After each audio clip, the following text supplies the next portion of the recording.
Assalomu alaykum, hurmatli foydalanuvchilar. Mana bugun biz Asakabank tomonidan bir kontur bir mahsulot tamoyili asosida amalga oshirilayotgan Toshkent viloyatining Parkent tumani Qo'rg'on mufi hududidagi 6188 sonli konturdamiz. Bu yerda asosan uzum navi yetishtiriladi. Uzumning toifa, rizamat hamda qora kishmish navlari yetishtirilar ekan.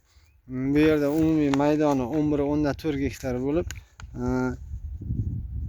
23 ta dehqon xo'jaligidan iborat.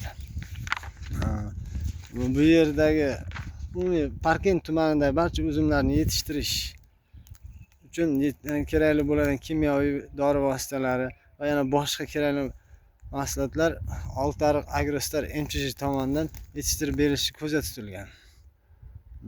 Bu yerdagi uzumlar mana qishki ko'mishlardan endi ochilgan, hali barg chiqarishga ulgurmagan. Uzumlar endi simlarga taralgan. O'zingiz ko'rishingiz mumkin. Mana simlarga taralganligini.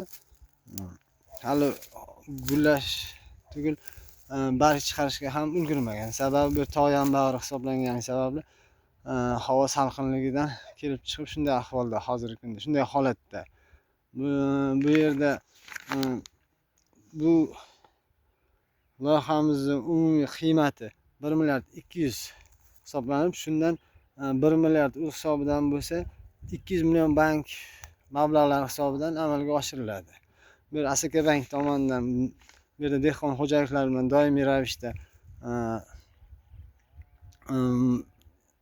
ishlash yo'lga qo'yilgan. Ularda kerakli muammolari, takliflari yo bo'lmasa kredit ehtiyojlari mavjud bo'lgan dehqon xo'jalik kredit ajratishlari ko'zda tutilgan.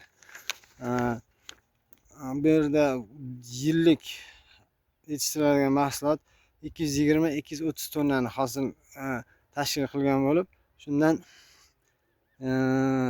umumiy daromad 3 milliard 400 dan oshish ko'zda tutilgan.